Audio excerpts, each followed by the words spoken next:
going on, YouTube? Find some green here with Dirt and Diamonds Gaming. MLB The Show 24 drops in less than a month, and today we're going to talk about what you should be doing on launch night. Launch night is 12 a.m. on March 15th for anyone who has bought the MVP edition or higher. I'll have my video with my thoughts on which edition you should buy linked at the end of this video. I've got a chase pack opening going on in the background with 40 packs. We're trying to pull Mickey and Trout with a couple of cuts of some data for the launch night mixed in. If we hit on anything, it will be in the video. Now here's 11 things you should be doing on launch night and why. Number 1, open every single pre-order pack you receive, and I cannot stress this enough, sell every card unless it's a Gatekeeper Diamond. What are Gatekeeper Diamonds? Gatekeeper Diamonds are the highest priced diamonds / highest overall diamonds in the game. They stay on the high side for most of the year unless a roster change affects their rating or SDS floods the market with them.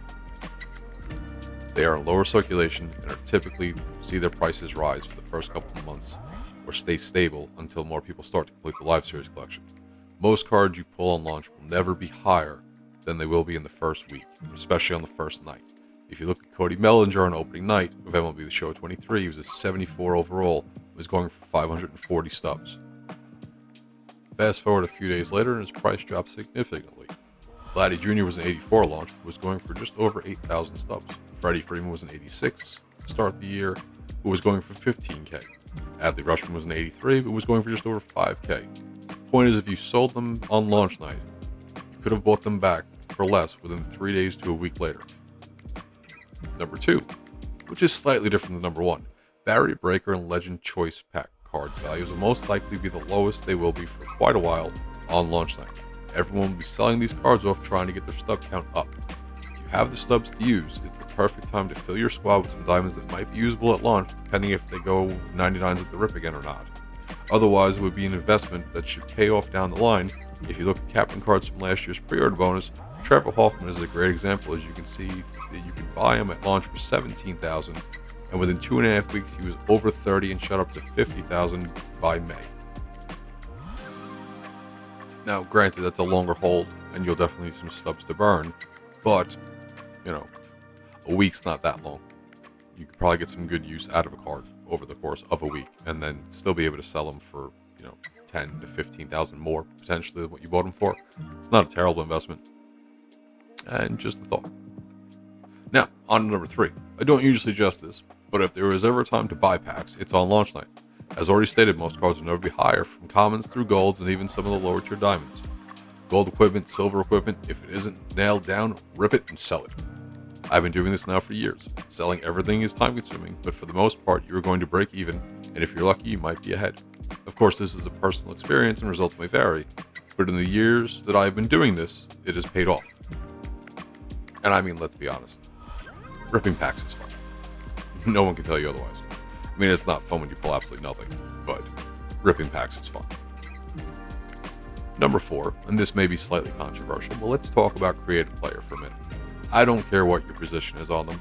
Love them, hate them, it's up to you. Me personally, I don't use one in Diamond Dynasty. They have given us so many options over the last years, I don't see a point. Well, then why are we talking about them, you ask? Well, because as long as SDS doesn't make any major changes to the program, it's a great way to advance in the programs. And it's a great way to earn stubs. Between perks, quirks, equipment, there's potentially hundreds of thousands of stubs we made. And if you're trying to complete the Live Series collection, these were unbelievably helpful last year. Well, they're boring to do. Yes, I agree, they're mind-numbing, in fact. But if you have a brother, a sister, a friend, offer to do something for them and have them grind it. You got a kid? Put them to work. They don't realize that it's mind-numbing to start, and they might fall in love with baseball. Something about hitting dingers is addictive. One thing to take note of is you don't have to do it just once. You can do it, I believe it was up to like 5 times. You can do a power player, a contact player, fielder, pitcher, and then a hybrid player. So it's 5 times. Yeah, 5 times. Figure 5 times and you get diamond equipment. I believe it was twice for each of them. So you're talking 10 potential diamond equipment pulls that can range anywhere from 10,000 to 50,000 a piece when you go to sell them on the marketplace. And that doesn't include the quirks that go from anywhere from like 1,000 to 5,000. Or the bat celebration for your home runs, or your no doubt celebrations, or There's so many things if they don't change the reward system that you can sell on the market to help you then create a decent stub roll and get on the way to collecting whatever you're trying to do for the year. Number 5, I would not customize your team on launch night. You want to fill out the 3 colors they ask for when you start. You want to give yourself an abbreviation. You want to do your team name because you already know it's picked out. Go right ahead. If you want to do the whole thing, I mean, that's up to you. You can, but it's time you could be using to make stubs. And to be honest, the market's not going to be as hot as it is after the first 4 days. Once March 19th hits, it's going to stay a little warm because anybody who didn't pre-order the game, they're going to come in and they're going to rip their packs and they're going to put some stuff on the market. But then after that, it's going to slow down a bit. It always does. Market starts to come down. You can see by the graphs that I put up earlier, or at least the stub charts that showed what was going on with the different players. 4, 5, 6 days in, things start to drop. If you're ripping and you're trying to buy players or sell players, the faster you can get in, the faster you can get out, the better. Once day 6 hits, it starts to come down. Additionally, people are going to have their logos already uploaded from last year's edition, but anybody who's looking for a new logo or wanting to see what other people are going to upload, it does take some time for them to get their stuff on there, and depending on whether or not they share it and you can use it is something else entirely, but that's a different conversation. But if it's me, no, I'm going to make sure that I go and attack everything that I can to maximize having early access. I'll create my jerseys and everything on the physical launch day, not during early access. And here we go at number 6. Do not assume that silvers and bronzes are not good pulls early in the game cycle. Last year, the Cincinnati Reds did not have a diamond or a gold card at launch in their inventory. Their silver cards are going for $5,000 a piece with a net profit of $4,500, covering 3 packs. This went on for the better part of a month to a month and a half last year. There is always value to be found in this game. You just have to know what to look out for. Definitely check to see who will be the Reds in this year's game. Number 7. While some may not want to jump into ranked seasons immediately in fear of having an inferior squad, don't hesitate to jump into BR. Even if the program bosses are unsellable again this year, the other BR cards will hold more value on day 1 than 2 weeks into the game. Again, it's all about making stubs. If you aren't going after the Live Series collection, you will still want stubs for the endless cards that they are going to drop into packs. Number 8. Now you're probably asking yourself, but I plan on starting the Live Series collection on launch night. Why would I sell anything off? The answer to that is simple. You're trying to maximize your bankroll. Last year, I would literally pick the team I was going for. I would have everything else already sold or listed. I would go through and I'd put in my buy orders and check the price of the cards I already had for that team.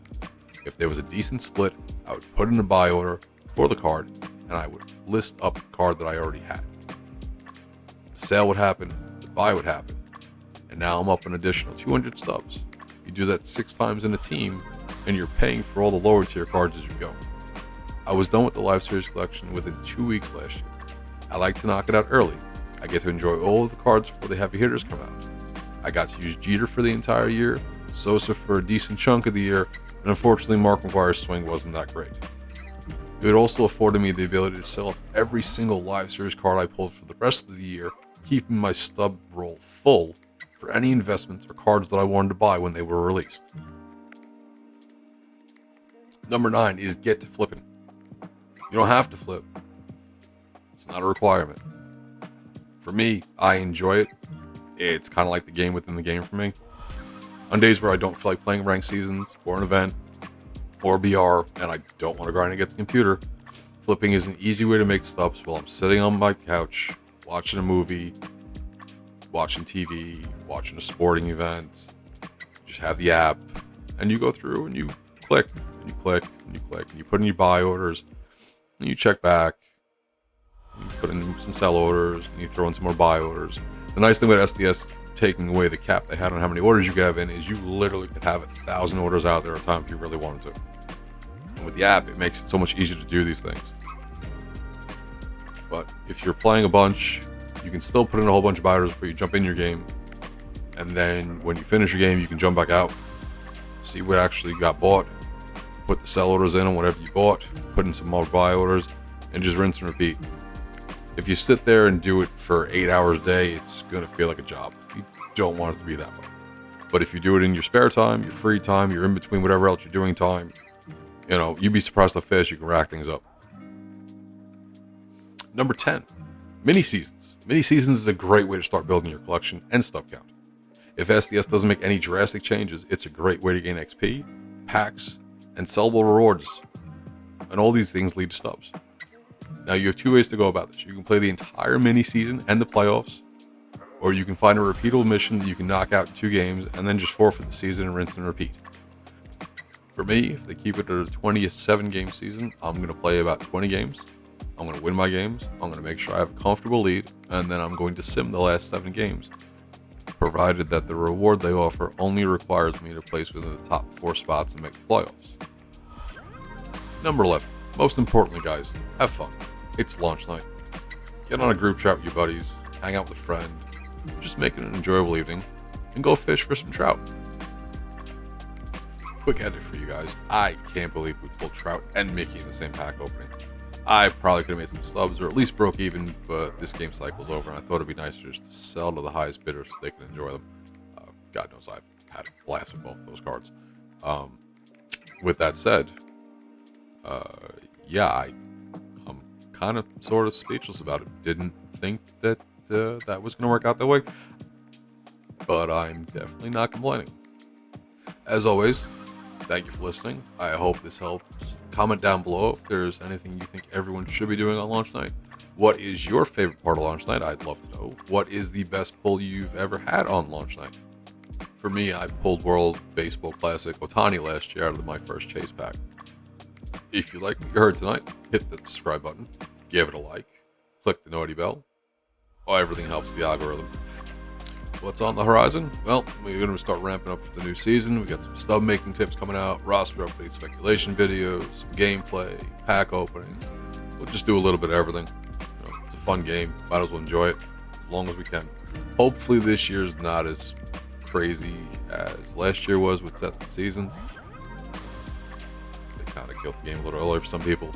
I'm hoping that they at least tweak that, where maybe everyone won't want to stop playing by July because of the repeated grind. But if you love baseball, you love baseball. And it's not like there's a lot of options out there for us to play. So, I guess there's that.